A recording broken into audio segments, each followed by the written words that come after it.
إن الحمد لله والصلاة والسلام على رسوله الكريم أما بعد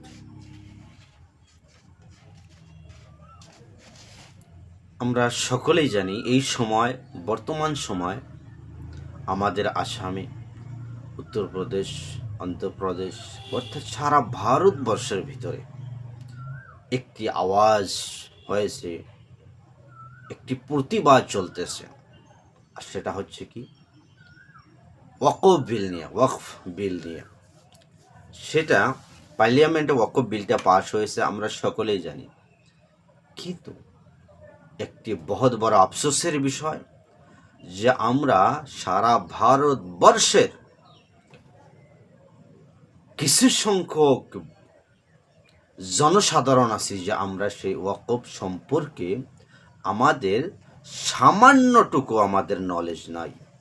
মোহতরম দোস্ত বুজুর্গ, আমি তাদেরকে বলতে চাই যে আসলে এই ওয়াকফ শব্দটা কি, এটি শরীয়তের একটি निर्दिष्ट एक शब्द जो वक्फ, किसी को कोई चीज क्या कर देना, वक्फ कर देना, अर्थात कोनो वस्तु কাউকে দান করে দেওয়া, সেটার নাম হচ্ছে ওয়াকফ।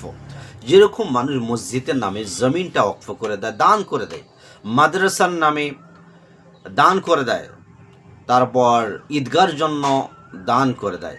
মোহতরম দোস্ত বুজুর্গ, এই ওয়াকফ জমিনটা যখন দান করে দেয় তখন এই মাটিটার, এই জমিনটার কোনো মালিক থাকে না। সেটা শুধুমাত্র কার জন্য দিয়ে দেয়?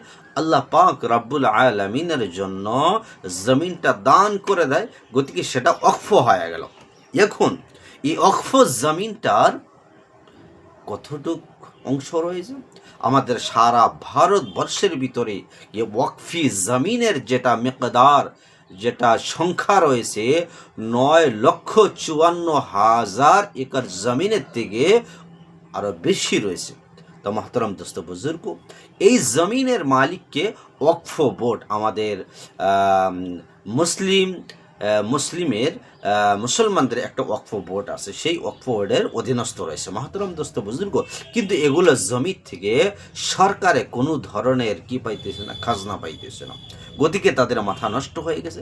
এতগুলো জমিন ওয়াকফ বোর্ডের অধীনস্থ রয়েছে, তারা এখন গায়ের জোরেতে, নিজের শক্তির কারণে তেনারা কি করছে, বিলটা পাশ করেছে যাতে করে এই জমিনটা সে ওয়াকফ বোর্ডের আন্ডারে না থাকে।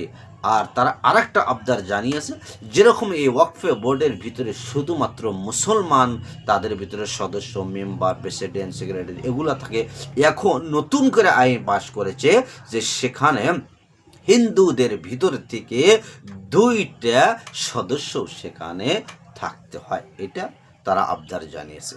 তো মোহতরম দোস্ত বুজুর্গ, বহুত আফসোসের বিষয় যে জমিনটা আমি মসজিদের জন্য দান করেছি, যে জমিনটা আমি মাদ্রাসার জন্য দান করেছি, যে জমিনটা আমি কবরস্থানের জন্য দান করেছি, আমি ওয়াকফ করেছি, আল্লাহর রাস্তায় আমি দান করে দিয়েছি, সেটা আমি আল্লাহর জন্য করেছি।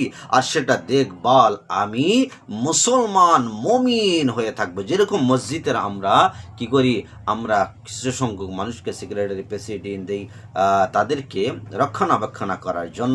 এই জন্যই দেওয়া হয় যে এই মসজিদ রক্ষণাবেক্ষণ শুধুমাত্র ওই মানুষকেই দেওয়া হবে যে মুসলমান হবে, নামাজি হবে। মাহতারাম দোস্ত বুজুর্গ, এখন সরকার বলতেছে যে না না, সেই মসজিদ রক্ষণাবেক্ষণ হিন্দু হবে। তো এর থেকে আফসোসের আর সীমা নয়। মোহতরম দোস্ত বুজুর্গ, তো আমাদের হালত এরকম হয়েছে, যখন পার্লামেন্টে এই বিলটা পাশ করা হলো, সারা ভারতবর্ষের মানুষ হা করে তামাশা দেখতে থাকলো, কেউ বিরোধিতা করতে পারলো না। 2-1জন এমপি তেনারা হাত ডাঙ্গি দিয়েছে, তাদের বিরোধিতা করেছে, কিন্তু সেই কোনো কাজে আসেনি। মোহতরম দোস্ত বুজুর্গ, আজকে আমরা দুনিয়ার ভিতরে শুধুমাত্র নিজের লাভের জন্য, নিজের টাকা পয়সার জন্য আমরা অমুক দল খেলায়, বিজেপি খেলে, RSS এর ভিতরে থাকে। মোহতরম দোস্ত বুজুর্গ, আজকে দেখেন দেশের হালতকে দেখেন, সারা পৃথিবীকে ধ্বংস করে দিচ্ছে। আর কিছুদিন পর আমাদের হালত কি হবে কেউ জানি না, বহুত আফসোসের বিষয়। মোহতরম দোস্ত বুজুর্গ, গতিকে নিজের ইমানকে যদি বাঁচাইতে চান, নিজে সাবধান হন। সারা ভারতবর্ষের মুসলমানদেরকে আমি বলতেছি, আপনারা সকলেই সাবধান হন, নিজের ইমানকে তাজা করেন। সারা দেশের হালতকে দেখেন, মহতরম দোস্ত বুজুর্গ, আল্লাহ পাক আমাদেরকে সকলকে জানো এই সমস্ত কথা বলা এবং শোনা এবং কি ফলো করে চলার জন্য তৌফিক দান করে। আমি এখানে বলে শেষ করছি, ওয়া আখির দাওয়ানা আলহামদুলিল্লাহি রাব্বিল আলামিন।